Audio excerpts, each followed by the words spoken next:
Selamat sore buat kita semua. Selamat sore, Pak.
Baiklah, saudara-saudara, kita segera mulai perkuliahan kita. Mohon maaf saya tidak buka kamera karena saya dalam perjalanan untuk membawa istri berobat sebentar ya. Jadi kita mulai saja. Kemudian nanti saudara kita akan diskusi dalam perjalanan saya nanti menuju dokter ya. Saya akan tetap memantau perbincangan kita. Baik, sebelum kita mulai perkuliahan, kita berdoa ya. Kita berdoa. Bapa di surga, kami bersyukur karena sore ini boleh bertemu kembali dalam rangka melanjutkan perkuliahan kami. Kiranya dari awal hingga akhir Tuhan membimbing kami sehingga proses perkuliahan ini berjalan dengan baik. Berkati Bapak Ibu yang akan melaporkan hasil bacaannya sehingga kami boleh berdiskusi menambah wawasan teologi kami. Demi Kristus Yesus kami berdoa. Amin. Baik, hari ini kita akan membahas 3 laporan baca yang akan disampaikan oleh teman-teman kita.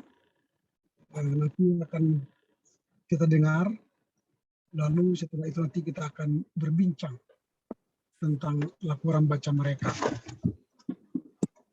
Nanti seturut tugas itu kita mulai nanti dari saudara Januar, baru nanti Kevin, baru nanti Mayesti untuk membacakan hasil daripada laporan baca mereka. Oke ya, nanti boleh share screen. Saya sudah izinkan semua untuk share screen untuk menyampaikan hasil laporan bacanya. Baik, silakan dimulai dari saudara Januar.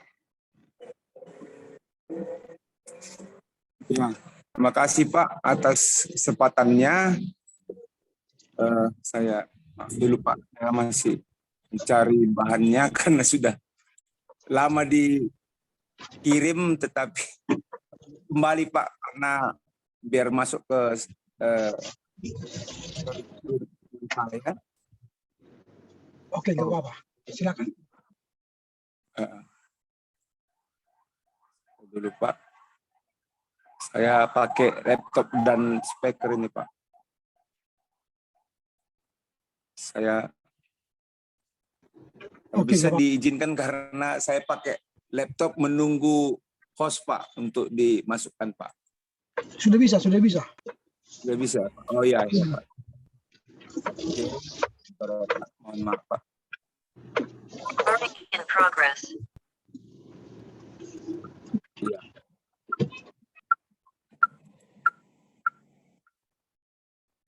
Baiklah, saya akan coba untuk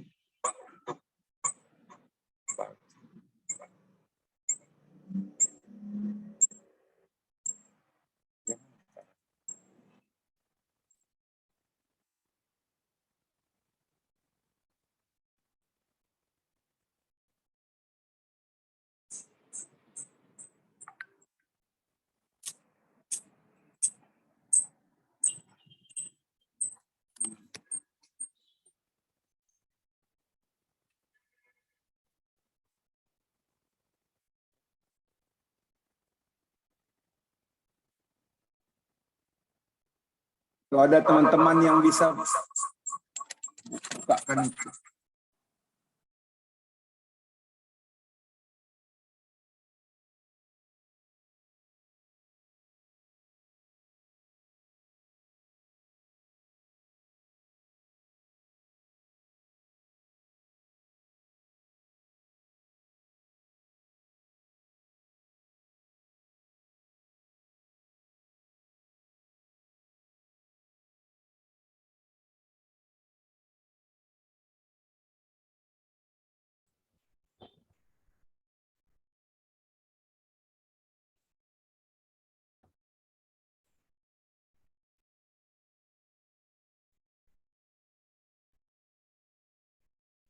Screen.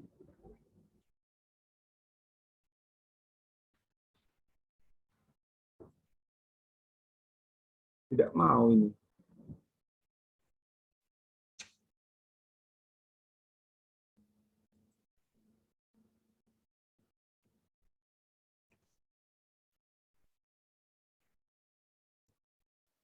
Keluar dulu, lalu buka nanti apa namanya file itu. Setelah itu baru share screen. Oh gitu ya Pak, sebentar Pak ya. Ya, ya.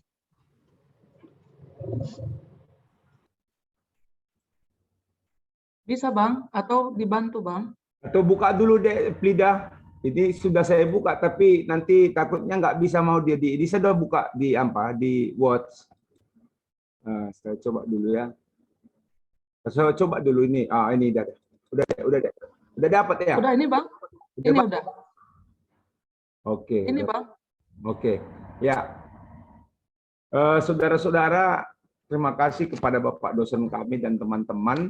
Ini udah masuk ya? Udah masuk ya Plida? Udah Bang. Udah silakan dibaca Bang. Oke. Teologi proses. Berbicara tentang teologi proses atau juga disebut filsafat proses oleh Whitehead dimulai dari keyakinan bahwa waktu dan proses membentuk semua realitas dan pengalaman. Realitas tidak dibentuk oleh entitas-entitas statis dan mapan yang dinamis, organis, dan sosial. Dunia adalah merupakan hasil proses yang kreatif di mana di dalam proses ini sebuah gerakan dari entitas-entitas masyarakat yang saling terhubung dan saling bergantung. Oleh karena itu menurut metafisika yang ditawarkan oleh Whitehead adalah bahwa dunia yang temporal ini memperlihatkan kepada kita 4 faktor, yaitu pertama faktor kreativitas, yang kedua adalah faktor aktual entitas, dan yang ketiga adalah faktor external object, dan yang keempat adalah faktor and everlasting actual entity, yaitu Tuhan. Lebih lanjut dia mengatakan Tuhan itu bersifat pribadi dan tidak akan berkesudahan. Tuhan itu tidaklah independen dalam arti tidak berubah dan tak terlintasi, melainkan juga berubah dan karena itu dalam arti tertentu temporal dan ada dalam proses. Yang pertama dibahas tentang pengalaman. Beberapa pokok pemahaman para filsuf dan teolog yang memberikan pandangannya terhadap ideologi atau filsuf proses yang dihubungkan kemudian termasuk dalam perkembangan teologi yang digumuli oleh gereja, yaitu pengalaman dalam pemahamannya yang bermula dari gagasan tentang waktu sebagai suatu keberlangsungan proses mengalir atau bergulir, bukan deretan momen waktu per waktu satu persatu. Waktu kita adalah hasil dari waktu sebelumnya. Waktu awal memberikan pengaruh pada peristiwa yang akan datang. Peristiwa pengalaman atau disebut juga satuan aktual, suatu proses organis yang aktif atau bergiat yang menunjukkan dirinya secara baru, berbekalkan masa yang lalu secara objektif, diwarisinya sehingga menjadi suatu individu di tengah individu-individu yang lain. Ada prinsip-prinsip universal yang berlaku untuk semua satuan aktual, yaitu Tuhan, binatang, tumbuhan. Salah satu prinsip universal itu adalah apa yang Whitehead sebut, yaitu prinsip proses pengalaman menjadi lebih kaya dari pengetahuan. Karena tidak semua pengetahuan merupakan pengalaman atau sejarah yang di dalamnya mengandung proses. Itulah yang disebut dengan entitas aktual. Dan begitu menjadi entitas, ia kembali mengalami proses kreatif, menjadi aktual yang baru, yang lama mati, atau suatu aktual telah mencapai kepenuhan dan berlalu sehingga akan meneruskan pada proses kelahiran atau pembentukan kembali untuk segala sesuatu, termasuk dalam hal pemahaman akan Allah, dunia, dan alam semesta bergulir terus dalam proses evolusi. Pengalaman melahirkan evolusi. Pierre mengatakan pergerakan alam semesta mulai dari kecil dan sederhana menuju sistem energi yang kompleks, dari partikel pada atom dan organisme multisel yang rumit. Dan lebih lanjut, buah pemikiran filsafat proses di mana ketika berhadapan dengan ketuhanan dan segala makhluk dalam hubungan dengan Allah, ia berada dalam ranah teologi proses. Yang kedua adalah Allah. Allah bagi pemikiran Whitehead merupakan perwujudan pertama atau juga disebut perwujudan asali, yaitu perwujudan perdana sekaligus pembatas dan pengaruh yang eksistensinya tak dapat dipisahkan dari yang lain. Adalah realitas imanen dan entitas aktif, sehingga hal ini mau mengatakan bahwa Allah adalah sekaligus asali realitas imanen dalam hal pandangan transenden yang olehnya adalah dengan cara kasih, bukan dengan takut. Allah terkait dengan penyembah, cara menyembah, bahkan peristiwa atau pengalaman para penyembah. Pemahaman dinamis akan Allah tak pernah berakhir atau tak pernah lengkap dan bahkan tak pernah puas. Sehingga teologi proses tidak menghasilkan pemahaman baru tentang eksistensi Allah. Oleh filsuf John mengatakan ada dua aspek Allah, yaitu esensi abstrak Allah dan esensi konkret Allah. Titik abstrak Allah, titik abstrak adalah bersifat absolut, kekal, tidak bergantung dan tidak berubah. Sedangkan Allah dikenal melalui aktualitasnya di dunia. Aktualitas Allah itu aktif dan dinamis. Dalam teologi proses, oleh Allah melalui peristiwa yang terjadi menghasilkan teologi evolusi, teologi proses. Misalnya terjadi tsunami dan gempa bumi menghasilkan proses pertumbuhan pulau-pulau baru dan gunung baru yang di dalamnya terdapat kekayaan material. Dari perut bumi dikeluarkan menjadi pupuk yang sangat berguna bagi permukaan tanah. Sebebas-bebasnya Allah dalam perubahan, ia tidak sewenang-wenang, akan tetapi memang kekerasan terkadang tidak dapat dihindari. Whitehead mengemukakan adanya ketergantungan hidup makhluk terletak pada pengorbanan makhluk lain. Hukum Allah mengorbankan diri demi kehidupan yang lain, termasuk menghancurkan, menyadari fakta bahwa bila kita menghancurkan untuk hidup ini tidak berarti bahwa penghancuran itu bukanlah kejahatan. Teologi proses membedakan antara kekerasan yang tak terhindari dan kekerasan yang tidak perlu dalam hal kekerasan dengan maksud membangun, semisal dengan berlakunya disiplin sosial atau pada ibu yang mengalami sakit pada saat persalinan yang lain. Kekerasan demi kekerasan itu sendiri atau demi pemusnahan kehidupan, semisal kekerasan dalam rumah tangga. Dalam hal keberadaan Allah sendiri, termasuk dalam perpaduan antara filsafat dan teologi pemikiran proses, mengembangkan pemahaman akan eksistensi Allah. Menurut Hardstone adalah berubah, akan tetapi menurut Whitehead Allah itu tidak berubah. Yang ketiga, Yesus Kristus.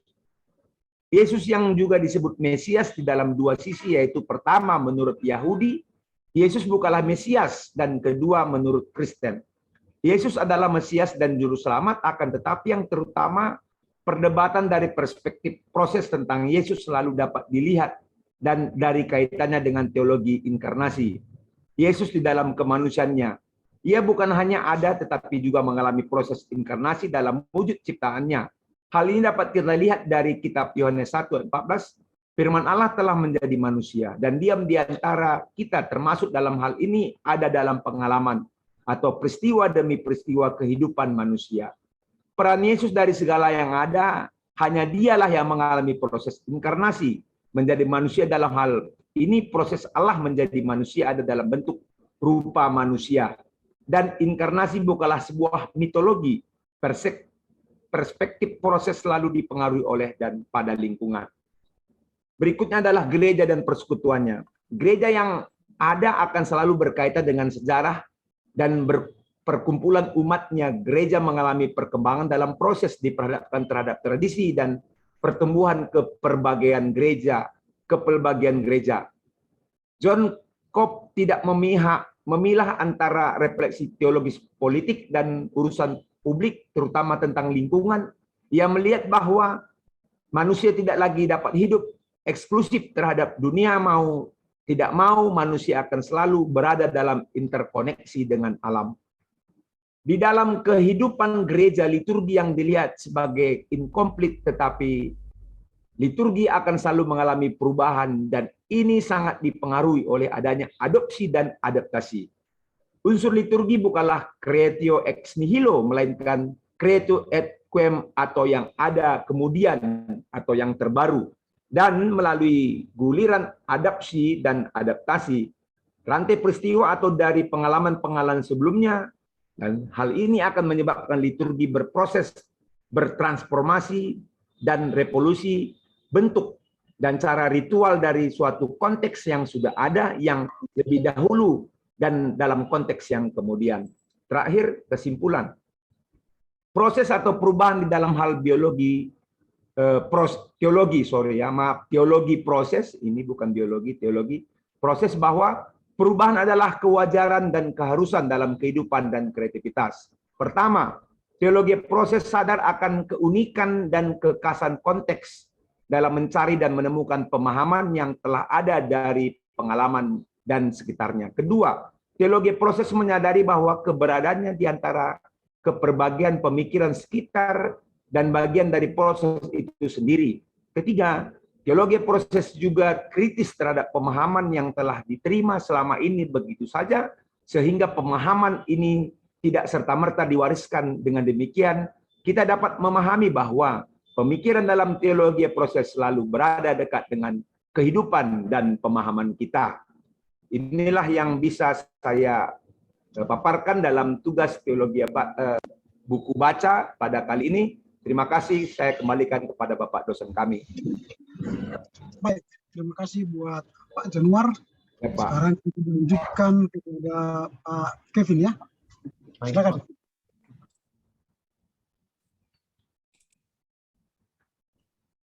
Nampak kakak abang? Sudah bisa. Oke. Jadi laporan baca yang bisa saya sampaikan dalam pertemuan kali ini tentang teologi proses. Dasar pemikiran dari teologi proses hadir karena dua gerakan pemikiran pada abad ke-19, yaitu pemikiran dari filsafat romantik Jerman, yaitu Schelling dan Hegel, dan pemikiran dari teologi evolusi Darwin, di mana dua gerakan ini melihat bahwa perkembangan atau proses serta pertumbuhan sebagai realitas yang terjadi. Kemudian pada abad yang ke-20, teologi proses semakin dikembangkan oleh sejumlah filsuf, antara lain Pierre Teilhard de Chardin, Henry Bergson, Alfred North Whitehead, Schubert Ogden, dan John B. Cobb Jr. Sementara menurut Kamus Teologia, teologi proses merupakan upaya berteologi yang lebih menekankan menjadi atau berproses ketimbang ada atau sudah jadi. Itu artinya perubahan menjadi salah satu ciri perspektif teologi proses. Menurut implementasi teologi proses, ada pemahaman akan Allah, Yesus, gereja, dan perayaan ibadah, di mana itu semua dimulai dari sebuah pengalaman. Berikut penjelasannya. Pertama, pengalaman. Pemahaman atas pengalaman adalah sebagai suatu keberlangsungan proses mengalir atau bergulir, di mana waktu pada hakikatnya tidak bias dipisahkan dari pengalaman. Oleh karena waktu saat ini merupakan hasil dari waktu sebelumnya. Waktu awal memberikan pengaruh kepada pengalaman yang akan datang. Pemahaman Whitehead,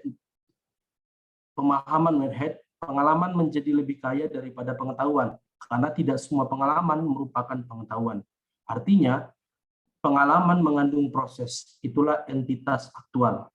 Ketika menjadi becoming, entitas atau being, ia kembali mengalami proses kreatif menjadi satuan aktual yang baru, di mana yang lama mati dan berlanjut kepada proses kelahiran atau pembentukan kembali. Di sini dapat dipahami bahwa setiap satuan aktual merupakan peristiwa pengalaman suatu proses organis yang aktif mewujudkan dirinya secara baru menjadi satu individu di tengah individu yang lain. Dua, Allah. Allah menurut Whitehead merupakan perwujudan pertama atau disebut pula perwujudan asli, di mana perwujudan perdana kreativitas sekaligus pembatas dan pengarah yang keberadaannya tidak dapat dipisahkan dari eksistensi lain, objek-objek abadi. Allah adalah realitas imanen dan entitas aktif. Maka dari itu doktrin tentang Allah tidak terbatas pada satu atau dua pandangan teologi atau filosofis atau agama, karena Allah itu sendiri berhubungan dengan penyembahan, cara menyembah, bahkan peristiwa atau pengalaman para penyembah. Di sini teologi proses tidak menghasilkan pemahaman baru tentang eksistensi Allah. Pemahaman John Cobb ada dua aspek Allah, yaitu esensi abstrak Allah bersifat absolut, kekal, tidak tergantung dan tidak berubah.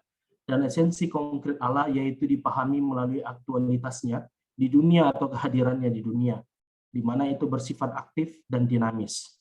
Aktivitas Allah di dunia tidak sendiri melainkan melibatkan ciptaan-ciptaannya.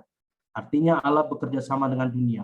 Maka dari itu Allah lebih tepat digambarkan sebagai penyelamat dan pemelihara dunia ketimbang pencipta. Karena Allah di dalam penciptaannya. Yang ketiga, Yesus Kristus. Yesus dipahami dalam dua sisi, yaitu pertama menurut Yahudi, Yesus bukanlah Yahudi. Dan kedua menurut Kristen, Yesus adalah Mesias dan Juru Selamat. Dapat ditimbang dari perspektif teologi proses tentang Yesus, tidak terlepas dari teologi inkarnasi, di mana inkarnasi Yesus bukan berdasarkan kisah romantik Natal semata, melainkan dalam Injil Lukas, melainkan berdasarkan pada humanitas Yesus. Inkarnasi Yesus dalam kemanusiaannya, itulah yang membuat ia selalu aktual selama 2000 tahun ini. Ia bukan hanya hadir tetapi berinkarnasi dalam wujud berbagai ciptaannya. Dari momen apapun itu terdapat bukti Allah. Itu artinya peran Allah dalam Yesus berbeda daripada yang lain. Karena Yesus mengalami inkarnasi Allah menjadi manusia. Inkarnasi inilah yang mendorong kekristenan melihat Yesus secara relevan pada konteks secara dunia. Yang keempat, gereja dan persekutuannya. Gereja tidak terlepas dengan sejarah atau persekutuan umat. Dalam 2000 tahun gereja hadir dalam dunia perkembangan tradisi dan pertumbuhan terjadi di tengah-tengah gereja. Mulai dari Yerusalem dan Asia Kecil, kekristenan merambat ke Eropa, Afrika Utara, dan Syria. Pengalaman dan perjalanan inilah yang mendorong perubahan gereja. Dapat dilihat setelah Konsili Vatikan yang kedua, gereja memperlihatkan perubahan dan keterbukaan pada tradisi kekristenan. Persekutuan gereja dilihat dalam perayaan ibadah. Liturgi dipandang sebagai atau dalam menjadi. Liturgi bukan makhluk jadi dari langit, melainkan terbuka dan harus selalu dalam perubahan.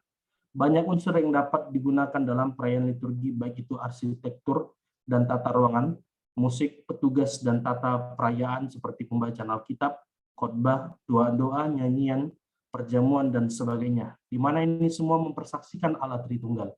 Liturgi merayakan ketiganya secara utuh, menyeluruh, dan berkarya secara berkesinambungan. Pada dasarnya semuanya akan mengalir atau berubah atau tidak ada yang tinggal tetap. Intinya segala sesuatu termasuk gereja akan mengalami dan berada pada kondisi menjadi atau berubah. Oleh karena itu teologi proses menyadari keunikan dan kekhasan konteks dalam memahami paham-paham yang telah ada sebelumnya dan sekitarnya.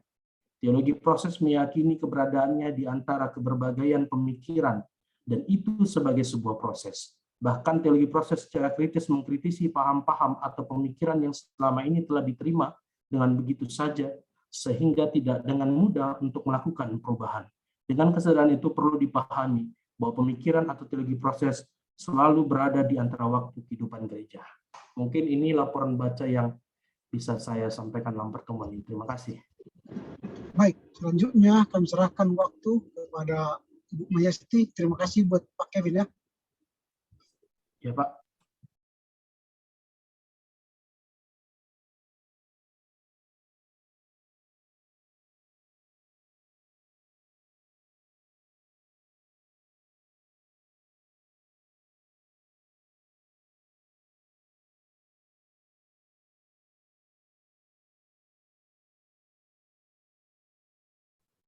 Mohon izin Pak, dari WA berita dari Mayesti jaringan kurang bagus karena hujan deras di Dairi katanya Pak. Oh begitu. Iya Pak. Baiklah kalau begitu kita mulai diskusi saja ya. Nanti kalau dia bisa gabung, biarkanlah dia nanti terus gabung dalam diskusi kita. Iya, Artinya kita asumsikan sudah dibacanya lah, atau kita sudah baca laporan dibaca dia ya. Iya Pak. Baik, saudara, menarik teologi proses ini karena memang ini menjadi salah satu bagian dari teologi kontemporer, bahwa mereka mengatakan semua keberadaan atau eksistensi Allah itu terlihat dalam sebuah pengalaman atau proses, dan juga dunia dibentuk dan terbentuk karena adanya teologi proses. Nah, misalnya teori evolusi Darwin itu kan sebuah proses bagaimana manusia dibentuk dan ada. Nah, ini menjadi sebuah tantangan. Apakah memang teologi proses ini mendapat tempat dalam teologi Kristen?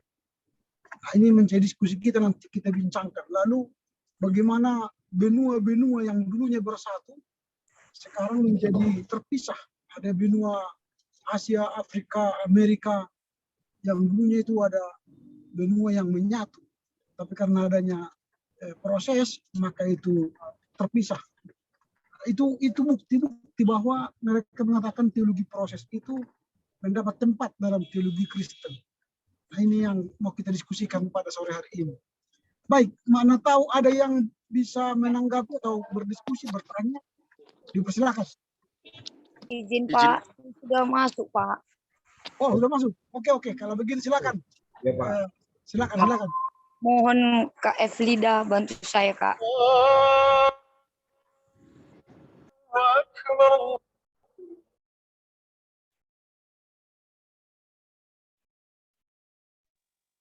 Sudah, Dek.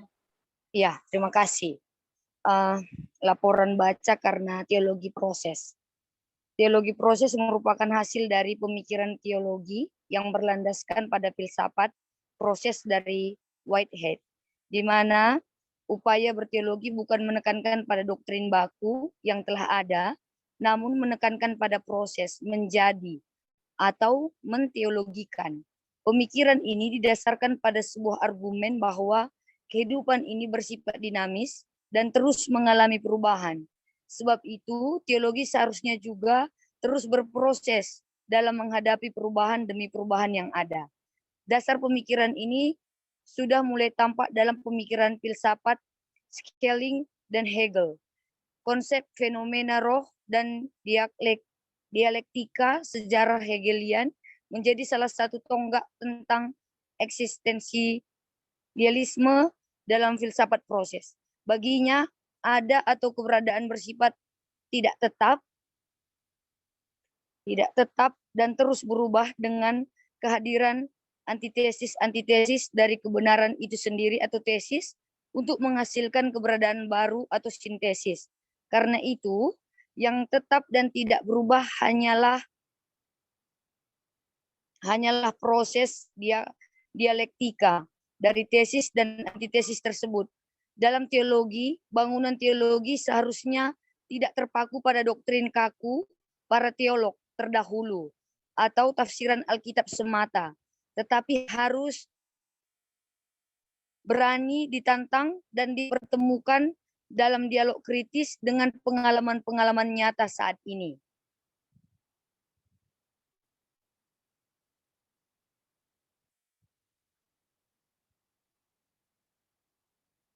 Terus, Kak,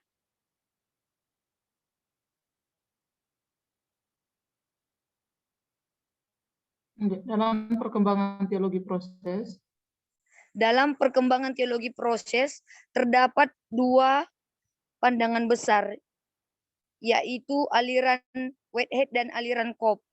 Dalam pemahaman Whitehead, dunia ini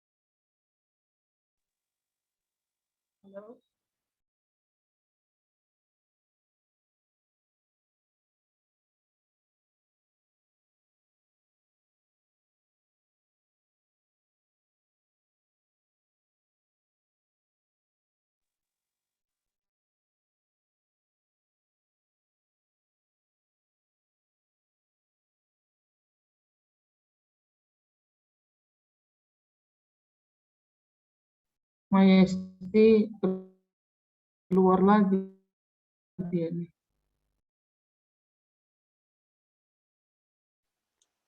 Hujan di tempat kami, Kak Eplida.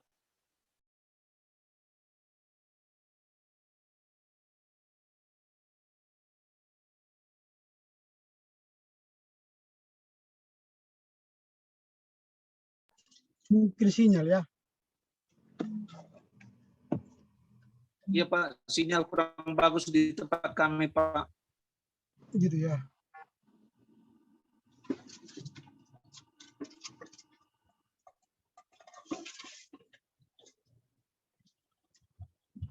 Kita tunggu sebentar lagi ya, mana tahu nanti bisa masuk lagi ya, sebentar ya. Oke Pak. Oke, Pak. Baik, Pak. Minum dulu Kak Wina.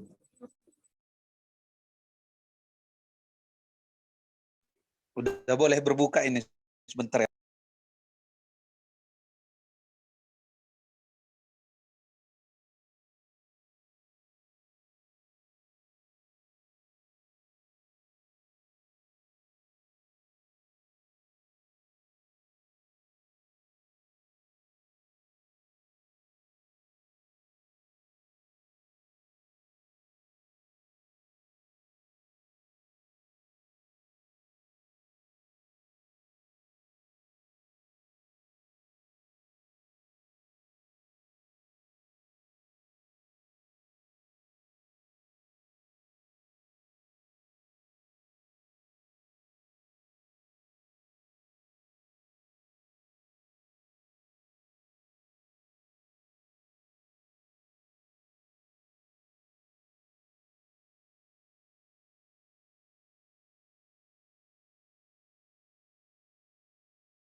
Pak, katanya si Mayesti lagi di ruang tunggu, Pak.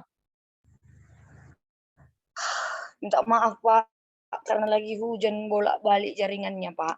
Oke, silakan. Lanjutkan lagi. Ya. Dalam perkembangan teologi proses terdapat dua pandangan besar, yaitu aliran Whitehead dan aliran Cobb.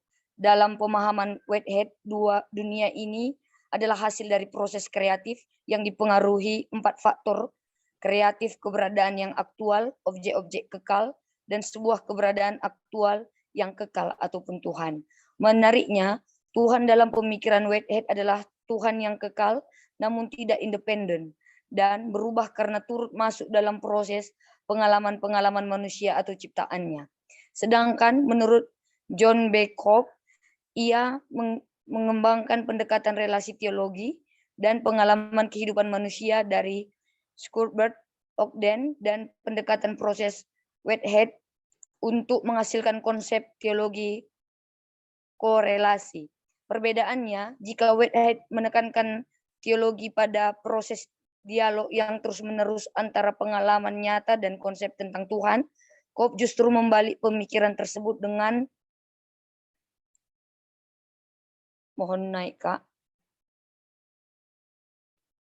dengan membangun teologi dari konsepsi tentang Allah terlebih dahulu. Baru bagaimana Allah berkorelasi dengan pengalaman-pengalaman manusia. Dalam bagian selanjutnya, Aritonang mencoba memaparkan mengenai konsep pengalaman. Dalam hal ini, gagasan tentang waktu dari Henry Bergson menjadi dasar memahami pengalaman. Baginya, waktu adalah sebuah proses yang terus mengalir dan tidak terpisah-pisah, namun saling mempengaruhi. Waktu yang kini ada karena pengaruh dari waktu yang sebelumnya, dan waktu yang akan datang akan ada karena dipengaruhi oleh waktu saat ini. Oleh sebab itu, Whitehead lebih memilih mendasarkan teologi dari pengalaman dan bukan pengetahuan.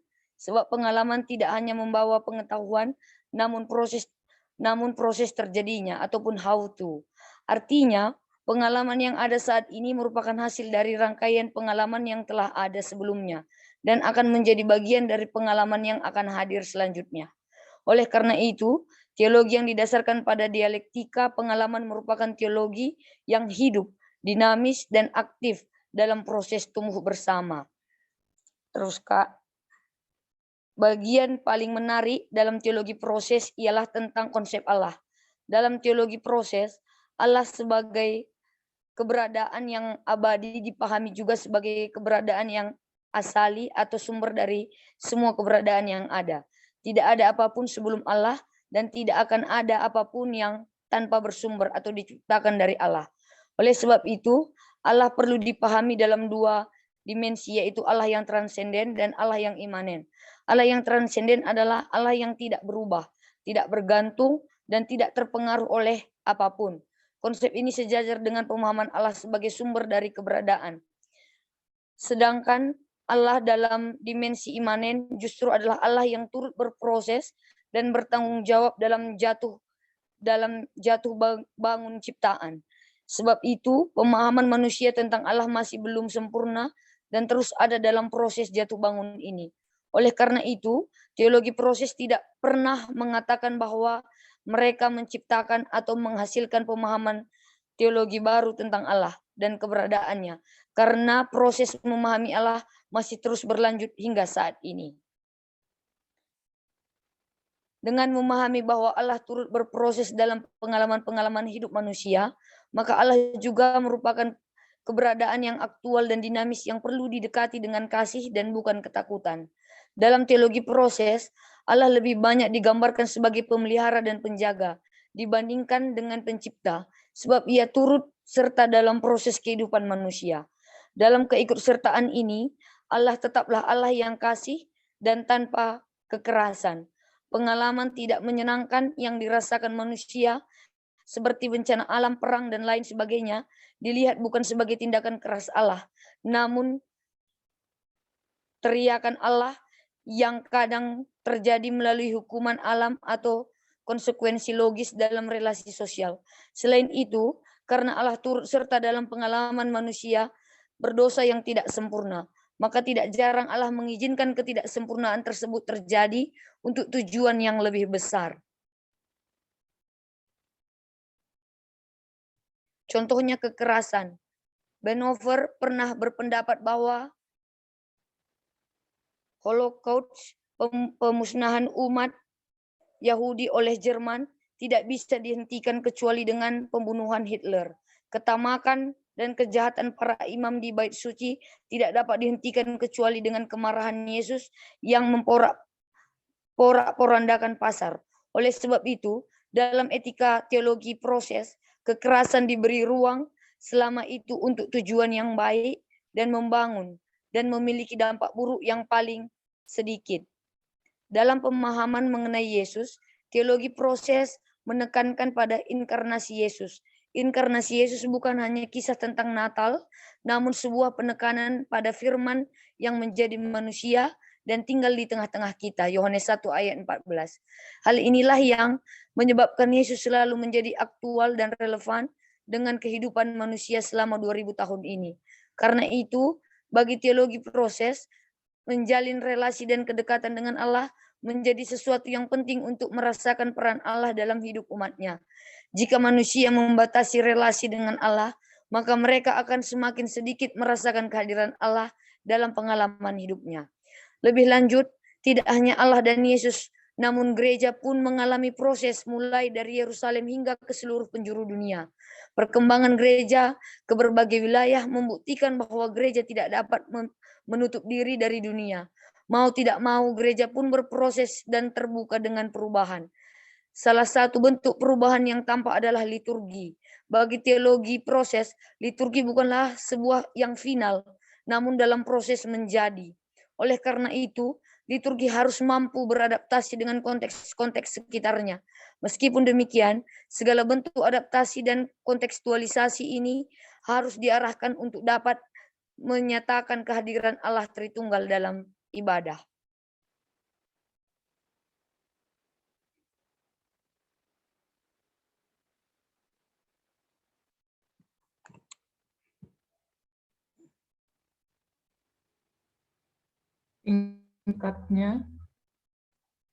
Singkatnya, perubahan adalah sebuah keniscayaan. Keunikan inilah yang disadari oleh teologi proses. Teologi proses menolong kita untuk dapat menyesuaikan diri dengan konteks dan pengalaman manusia yang ada, dan juga menolong untuk orang percaya dapat kritis terhadap teologi-teologi yang sudah ada atau kita terima sebelumnya.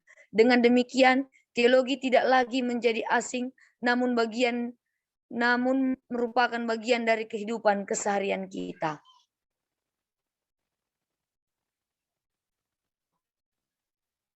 Terima kasih, Pak. Baik, terima kasih atas laporan baca yang disampaikan oleh ketiga pelapor ya, saudara Januar, Kasmer dan Maya ya. Dan tentu kita akan melihat bagaimana tanggapan kita, respon kita terhadap teologi proses ini. Karena teologi proses ini ada sesuatu yang bertentangan dengan iman Kristen kita tentunya. Walaupun di sebagian titik atau pengajaran ada yang bisa kita kembangkan. Nah, misalnya teologi proses itu menyangkal kemahakuasaan Allah. Katanya Allah tidak tahu masa lalu, Allah hanya tahu masa depan. Nah, itu yang mungkin agak berbeda dengan pemahaman iman Kristen kita. Jadi memang kalau soal liturgi tadi, bahwa liturgi itu akan terus berproses menuju being ya, becoming being, oke, nggak apa-apa. Tapi kalau dikatakan Allah tidak maha kuasa, karena dalam proses itulah terjadi kemahakuasaan itu, ini mungkin perlu kita bahas. Sehingga kita boleh melihat bagaimana posisi kita terhadap teologi proses ini. Baik, ini sebagai pembukaan, silakan Bapak Ibu yang mau berdiskusi, berdialog, bertanya, boleh. Silakan. Saya, Pak. Ya, silakan. Pertama, saya minta izin karena saya lagi dalam perjalanan pulang, jadi saya off kamera, Pak ya. Oke, oke. Saya hanya ingin meminta afirmasi atau penegasan dari ketiga presentator kita ini. Pertama, apa kontribusi teologi proses ini bagi iman Kristen? Dan apa tantangan yang diberikan teologi ini bagi iman Kristen? Yang kedua, teodisi atau apologetika apa yang dapat kita bangun atau kita gagasi dalam menghadapi tantangan dari teologi proses ini?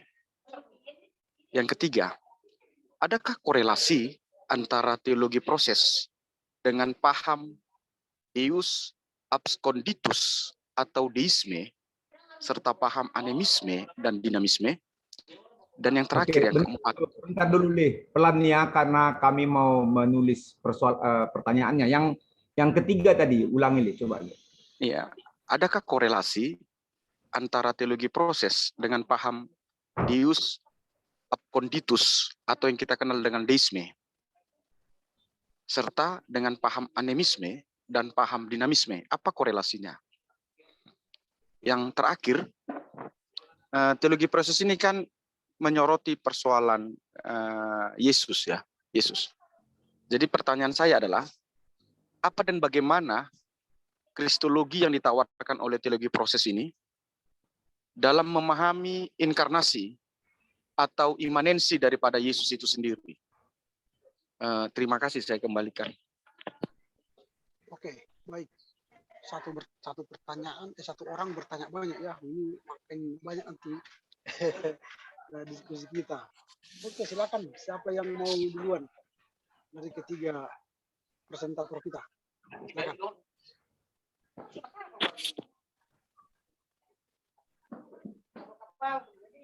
Oke, saya dulu lah, Pak. Oke, baik. Silakan. Oke, terima kasih buat Pak Ewen yang sudah memberikan pertanyaan tentang materi kita.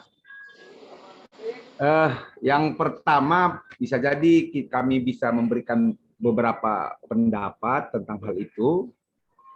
Apa kontribusi teologi proses bagi iman Kristen, ya, dan tantangannya? Tentunya dari pertanyaan itu bisa dulu pertama kita memberikan pendapat tentang bagaimana kontribusi teologi proses bagi iman Kristen. Kita tahu bahwa kalau teologi proses ini adalah merupakan ya buah pemikiran dari para filsuf, ya, diantaranya Whitehead dan rekan-rekan.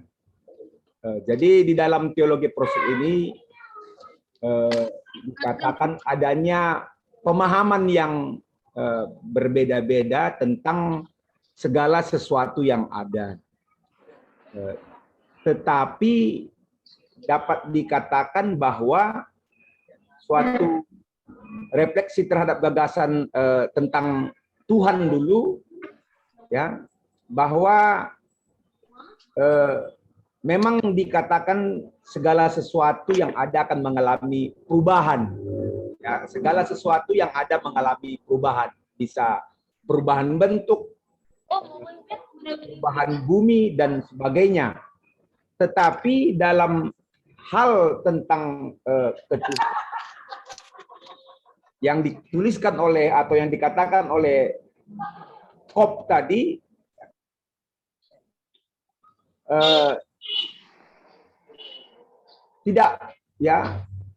tidak melulu segala sesuatunya ada dalam proses, ya, dalam proses. Tetapi ini perlu dicermati karena dalam pemikiran proses terdapat dua hal prinsip. Yang pertama yang tidak berubah dalam bentuk abstrak, dan yang kedua adalah tentunya dalam bentuk real. Nah, termasuk dalam pengalaman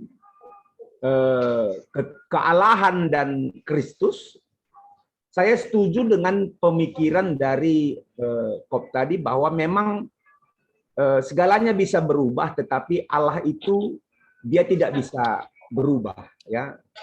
Dia akan tetap menjadi Allah, konsep Allah yang sebenarnya akan tetap ada.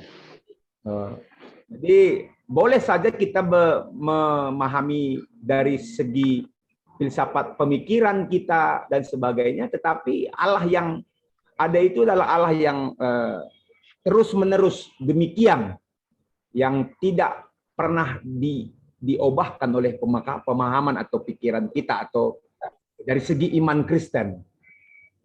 Jadi ini yang saya pikir kontribusi teologi proses bagi iman Kristen, ya, karena memang ada beberapa yang menolak konsepsi kealahan tadi, ya.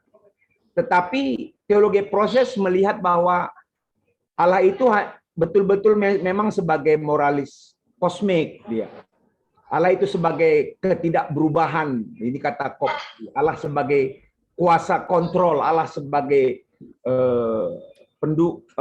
pendukung statusnya yang quo dan seterusnya.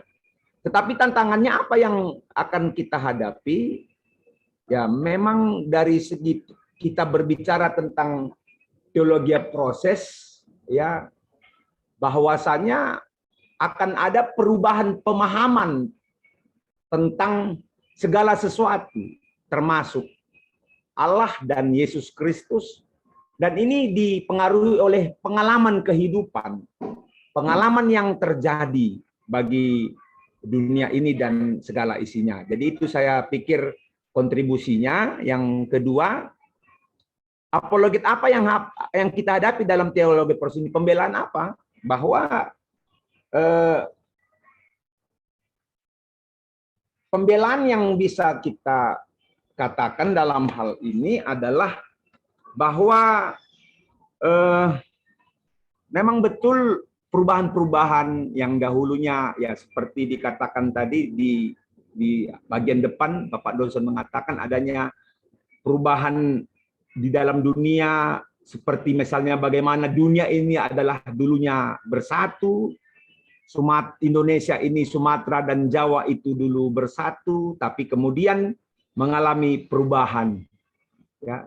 Dan juga kalau kita kaitkan dengan keberadaan pemikiran tentang Allah dan Yesus Kristus, ini juga akan mengalami perubahan. Dan kita melihat bagaimana dunia ini, dan kita melihat bagaimana zaman era modern, era sesudah modern, pasca modern, banyak sekali pemahaman yang berbeda. Dan ini membuat kita sebagai teolog akan mendapatkan sedikit kesulitan dalam memberikan penjelasan kembali, dan bahkan penjelasan kita harus seiring dengan perkembangan proses yang ada. Yang ketiga yang saya tuliskan adalah adakah korelasi antara teologi proses dengan pengertian kealahan, begitu saya pikir, ya, karena Deus dan animisme dan dinamisme, ya tentunya segala sesuatu kalau kita melihat dalam teologi proses memiliki korelasi. Ya, apakah korelasinya? Ya, korelasi yang bisa kita lihat tentang pemahaman Deus itu tadi. Bagaimana Allah yang dahulunya dia adalah pencipta langit dan bumi, dahulunya adalah yang mengatur dan menguasai kontrol segala yang ada. Tetapi akibat sekarang ini adanya bencana, adanya persoalan yang kemudian menumbuhkan pemikiran di manakah Allah, sehingga ada dalam proses resonansi itu, ya, zaman kegelapan orang mencari kembali siapakah Allah itu, begitu. Itu tentang Deus tadi. Dan demikian juga tentang animisme dan dinamisme, kita sudah tahu bagaimana animisme dan dinamisme juga mengalami perkembangan. Sedikit Bang, meluruskan aja. Silakan. Yang saya sebut tadi itu korelasi teologi proses dengan apa ya, Deus abconditus atau yang kita kenal dengan deisme. Ya. Deisme Deism. ini kan paham Allah itu kan berproses dalam alam. Jadi Allah, deisme ini kan mengakui Allah sih penyebab pertama, pencipta. Tapi setelah itu dia menyembunyikan dirinya dan berproses kepada alam. Sedangkan pemahaman saya tentang animisme adalah penyembahan atau kepercayaan adanya hal-hal yang ilahi kepada totem-totem, termasuk hewan-hewan. Dan dinamisme itu kepada benda-benda, pohon, batu, dan segala macam. Ya, betul. Jadi yang saya tanyakan korelasi teologi proses dengan deisme. Deisme ya, bukan deus. Deisme dan animisme dan dinamisme. Ada nggak korelasinya?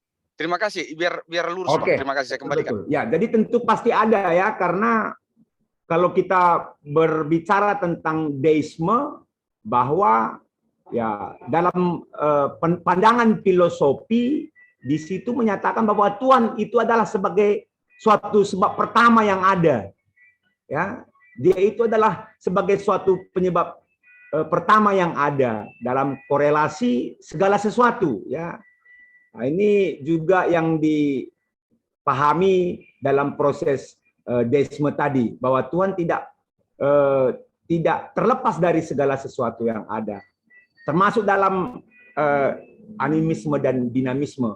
Kalau kita berbicara tentang deisme tadi, ya, kata Deus yang berarti Tuhan itu kan, ya, Tuhan itulah penyebab segala sesuatu. Ya, nanti juga bisa dikembangkan ya barangkali ya. Yang kedua, kalau kita berbicara di sini tentang teologi proses Yesus Kristus di sini tadi, apa dan bagaimana kristologi yang dipahami oleh teologi ini dengan saya kalau tidak salah imanensi dan transenden kan, ya, dalam teologi proses. Inilah ya akhirnya kan munculnya Yesus Kristus ini adalah jawaban dari pertanyaan-pertanyaan yang ada selama ini, ya. Jawaban yang ada selama ini tentang kedatangan Yesus. Jadi Yesus itu adalah yang Allah itu datang ke dalam dunia dalam bentuk Yesus Kristus, ya. Yesus Kristus ini bisa kita lihat dari pandangan kristologi atas, ada itu istilah dogmatika yang kita pelajari. Kristologi dari atas yaitu Allah yang imanen, yang turun ke dalam dunia. Ini kristologi dari atas. Dan ada istilah barangkali kristologi dari bawah.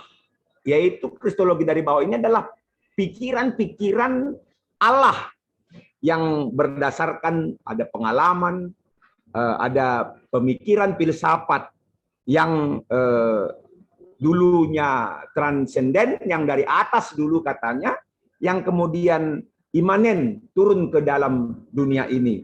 Ya, inilah kira-kira kaitannya, dan ini dalam suatu proses kan, proses kealahan tadi yang tadi Allah itu kemudian dalam rupa Yesus Kristus, walaupun Yesus yang disebut Mesias bagi orang Yahudi mereka belum menerima demikian, ya, tetapi itulah yang terjadi dalam perspektif proses dan perdebatan ini. Saya lihat tidak akan pernah berkesudahan, tetapi ya kembali lagi kepada pertanyaan yang pertama tadi yang Saudara Ewan katakan, tergantung kepada iman Kristen kita, bagaimana dan siapakah Yesus dalam kehidupan kita. Jadi itu kira-kira yang bisa ya saya berikan pendapat saya ya buat Saudara Ewen, mungkin nanti bisa juga ditambah. Terima kasih.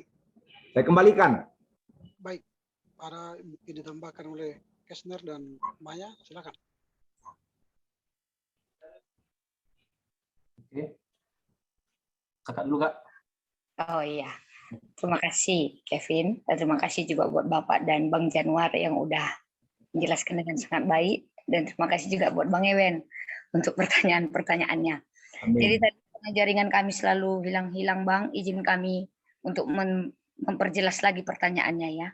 Kalau yang kami tahu tadi yang pertama, apa kontribusi teologi proses ini untuk ya keimanan kita saat ini? Kalau yang kami lihat, kalau melalui dari teologi proses ini menunjukkan bahwa selalu kekristenan kita harus siap akan adanya selalu perubahan. Karena kita tidak bisa lagi menghindari perubahan karena perkembangan zaman. Jadi terlebih lagi teologi proses ini membuka wawasan pemikiran kekristenan untuk tidak hanya terikat pada satu tafsir atau pandangan-pandangan teolog yang dulu-dulu, tapi berani membuka diri, melihat kembali ke Alkitab dan melihat pengalaman-pengalaman yang terjadi. Jadi teologi proses ini juga salah satunya dalam hal liturgi. Liturgi ini paling jelas kalau kami lihat dalam tulisan Bapak Aritonang ini menjelaskan bahwa liturgi inilah salah satunya, bahwa tidak ada yang baku. Liturgi ini juga menunjukkan bahwa iman Kristen itu harus berubah sesuai konteks yang ada. Jadi nggak bisa dipaksakan bagaimana di Jerman ada di sini atau di Batak bagaimana di Karo, tapi semua mengalami perubahan sesuai dengan konteks masing-masing. Jadi dari teologi proses ini kita disiapkan, para teolog disiapkan untuk siap mendapatkan tentangan dari pemikiran-pemikiran baru dan siap tetap berproses untuk melihat bagaimana kita harus mengembangkan teologi-teologi kita yang ada. Itu yang kami lihat kontribusinya untuk kekristenan kita saat ini. Namun apa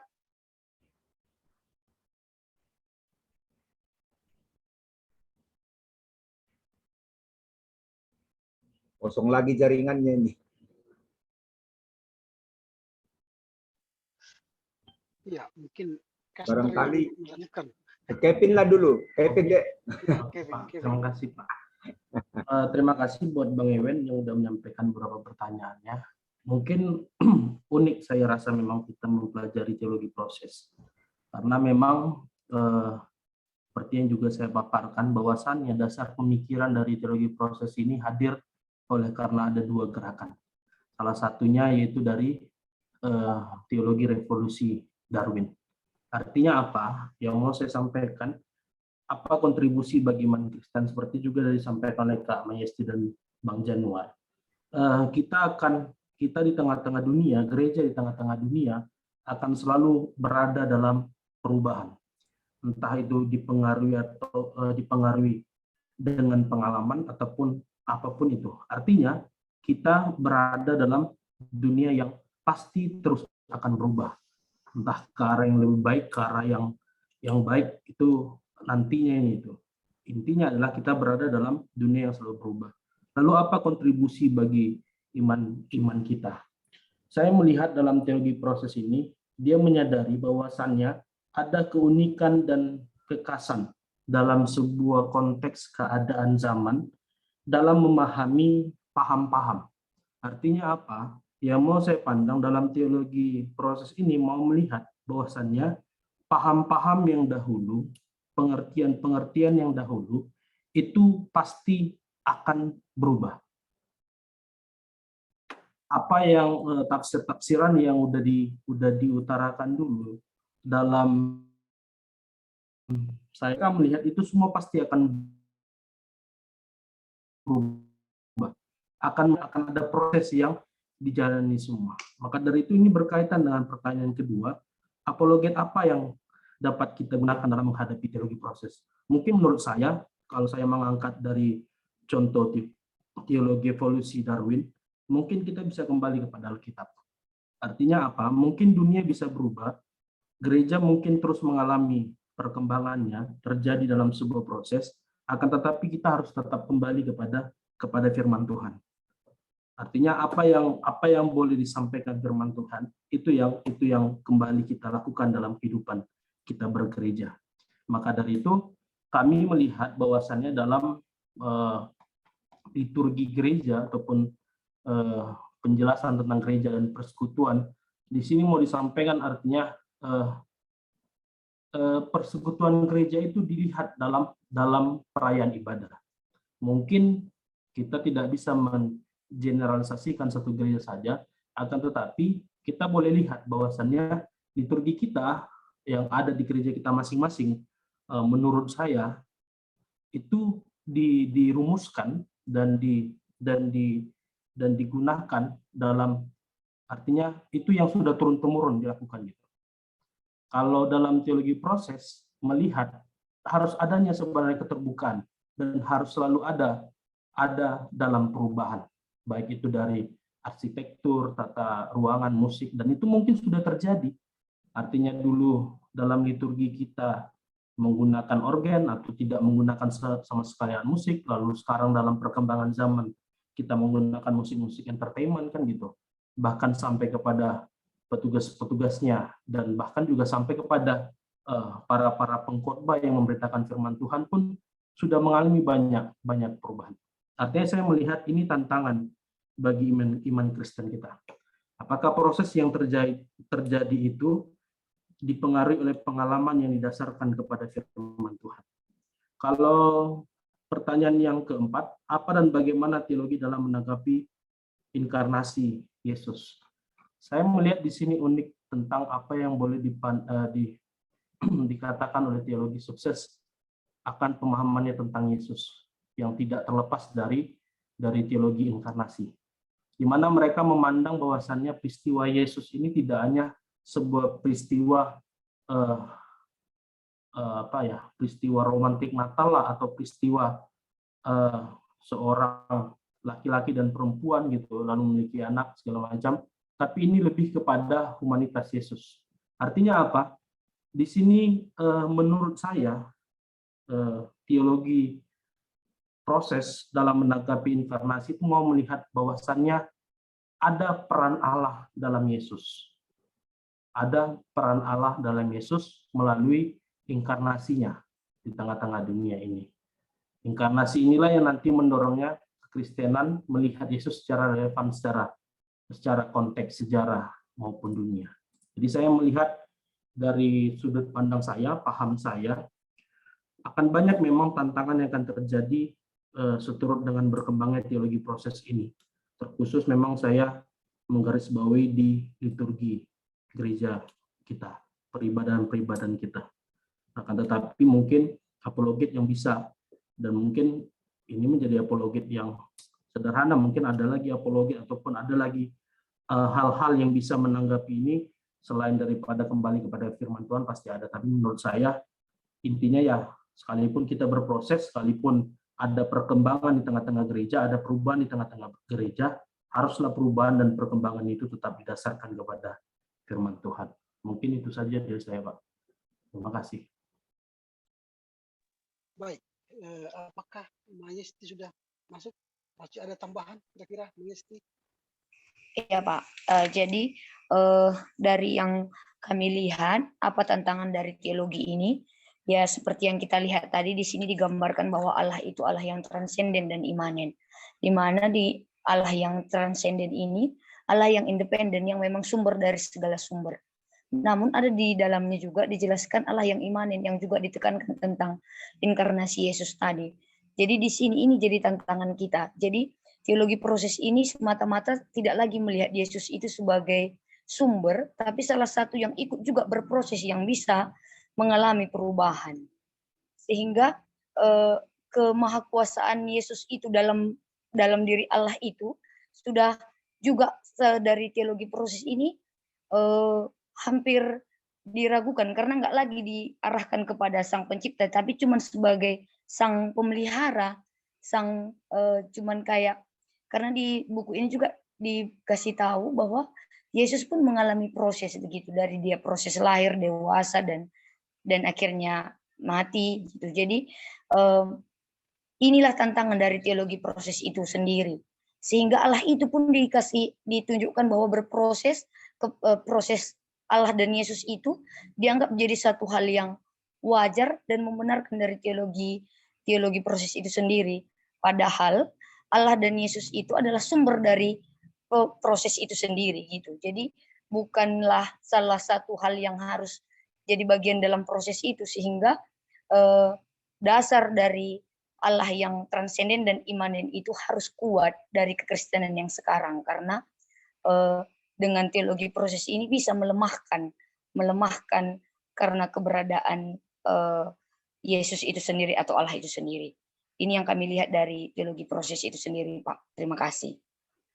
Baik, Bapak Ibu, saudara, sebenarnya kita ingin berlama-lama untuk membahas ini, ya, tetapi karena Januari juga akan ada ibadah, kegiatan lain pada jam 7, dan kemudian saya juga akan ada juga ibadah ini maper ke MKI jam 7, maka mungkin tidak mengurangi rasa hormat. Kita membatasi diri dulu untuk pembahasan sampai jam 7 ya. Ya Pak.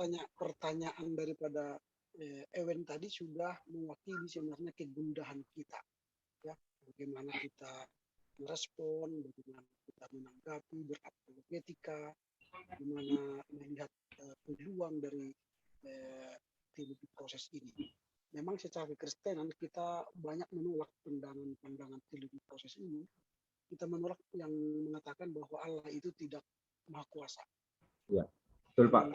Mereka mengatakan bahwa Allah itu berubah-ubah sehingga tidak maha kuasa.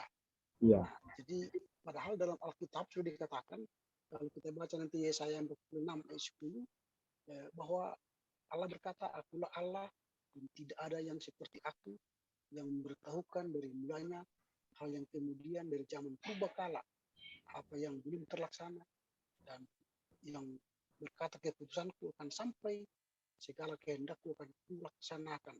Nah itu jadi artinya Allah itu maha kuasa. Gitu. Jadi banyak sekali. Baru kemudian mereka mengatakan bahwa atribut Allah itu sebagai sesuatu yang tidak mungkin. Misalnya kekudusan Allah, kedaulatannya, lalu kemahadirannya. Tadi Ewen mengatakan deisme, Allah itu berproses di alam. Lalu Allah menjadi sutradara. Jadi Allah itu bukan lagi terlibat di alam itu, tapi menjadi sutradara dalam alam itu. Nah itu kita tolak. Karena Allah memiliki kekudusan, memiliki kedaulatan, lalu keesaan, kemahadirannya. Walaupun Allah dalam proses itu ikut, tetapi bukan berarti Allah sama dengan deis atau dewa-dewa di dunia ini yang berproses di alam. Walau Allah berproses di dunia ini, tetapi bukan berarti Allah di dalam dunia ini menjadi seperti dunia ini, bukan. Dia berinkarnasi menjadi Yesus, bukan berarti Allah sama dengan dunia. Nah itu, jadi lalu mereka menolak keilahian Yesus karena dengan menjadi manusia, Allah itu tidak maha kuasa. Jadi Yesus itu pun ditolak sebagai manusia yang ilahi. Nah, itu ditolak oleh teologi proses. Dan banyak sekali hal-hal yang perlu kita kritisi dari teologi proses ini, tentang konsepsi mereka kepada Allah, yang kepribadian Allah, konsepsi mereka tentang kekuatan Allah yang secara mandiri dan sebagainya. Dan kritik kita yang lain juga ialah bahwa ini hati-hati kita dalam perkembangan teologi proses ini. Karena teologi proses ini lahir dari orang-orang teolog. Maksudnya begini, si Whitehead ini dia itu anak pendeta dari seorang pendeta Anglikan. Kemudian tidak hanya dia, si Cobb ini dia seorang teolog, doktor teologi itu. Lalu temannya lagi yang bernama selain mereka ya, Charles Hartshorne itu juga anak pendeta. Ya, jadi baru kemudian ada lagi selain John Cobb dan Nelson Pye. Nelson, iya. Itu juga adalah seorang teolog Universitas Metodis ya, yang terkenal. Dan banyak mereka adalah orang-orang teolog yang akhirnya terjebak dalam pemahaman yang salah tentang konsepsi Allah, tentang Yesus, tentang teodise ya, dan sebagainya. Lalu memang ada juga yang menarik dari mereka ialah soal proses itu. Memang betul kalau menurut teorinya Einstein bahwa yang kekal di dunia ini adalah perubahan kan, ya. EMC kuadrat. Nah, tetapi bukan berarti Einstein itu menuhankan perubahan, bukan. Nah, tetapi kita percaya perubahan ini terjadi atas seizin Tuhan, tapi bukan berarti kita melemahkan ketuhanan Allah atau ketuhanan Tuhan melalui proses perubahan yang terjadi. Nah, jadi betul tadi dia mengatakan liturgi itu akan mengalami perubahan, mencari becoming being ya, tapi bukan berarti dalam perubahan yang terjadi itu kita melemahkan posisi Allah, bipolar Allah itu. memang antara John Cobb dengan Whitehead itu pun mereka bersoal soal bipolar itu. Tapi ya yang kita lihat sekarang bagaimana kita merespon perkembangan teologi proses, maka kita harus tetap melihat pengajaran mereka, apakah mereka benar-benar tetap pada berdiri pada ajaran kitab suci. Selalu kita kembali ke kitab suci untuk membentengi setiap ajaran. Karena di dalam Alkitab sudah dijelaskan semua bagaimana kemahakuasaan Allah, bagaimana kehadiran Allah, bagaimana keikutsertaan Allah dalam proses pembentukan dunia dan segala isi. Jadi saya pikir begitu ya, sehingga kita pun harus punya daya kritis terhadap teologi proses. Ya, tidak semua baik, tapi ada juga yang harus kita tolak dari pengajaran mereka. Begitu ya dari saya masukan. Mohon maaf tidak bisa kita berpanjang-panjang karena ada pelayanan lain dari Pak Januar juga dari saya. Betul. Maaf. Minggu depan kita akan masuk lagi kepada pembahasan terakhir ya. Ya Pak. Untuk laporan baca ya. Ya Pak. Itu terakhir atau masih ada lagi 2 lagi? Saya lihat dulu. Masih ada Pak, masih ada. Masih ada ya. Pak. Berarti kita lanjutkan nanti diskusi kita untuk Ricky dan Sri dan Valentina ya. Yang Ya, terakhir. Oke, baiklah kalau begitu kita tutup dengan doa. Silakan si Erwina lalu berdoa. Erwina.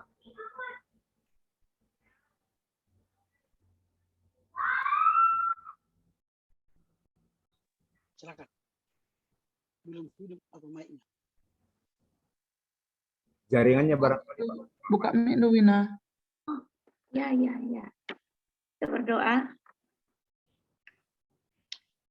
Terima kasih buat penyertaan yang Tuhan tetap berikan kepada kami hingga pada perkuliahan kami pada sore hari ini menjelang malam.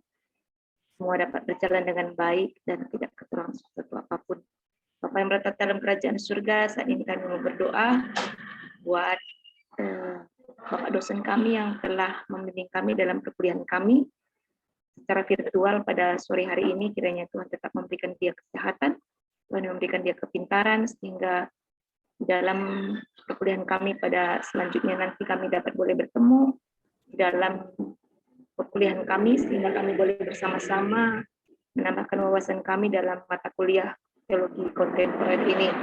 Itu juga dengan kami semua para mahasiswa, Tuhan tetap yang berkati kami, sehingga kami boleh tetap melayani di dalam gereja Tuhan, dan kami boleh juga mengikuti perkuliahan kami, sehat kami, dan melimpah berkat yang Tuhan berikan tetap kepada kami, sehingga perkuliahan pada semester ini boleh dapat kami lalui bersama-sama dengan teman-teman kami dan dengan Bapak dosen kami terkhusus dalam mata kuliah kontemporer ini. Bapak yang berada dalam kerajaan surga, ini doa dan permohonan kami. Kehidupan kami pada malam hari ini kami serahkan ke dalam tangan Tuhan. Di dalam Yesus kami berdoa dan mengucap syukur. Amin. Amin. Terima kasih Pak buat waktu dan teman-teman semua. Baik, selamat malam buat kita semua ya. Terima kasih. Selamat malam. Terima kasih Pak. Selamat malam. Yang melayani, semangat melayani. Hermon. Semangat terus. Yuk.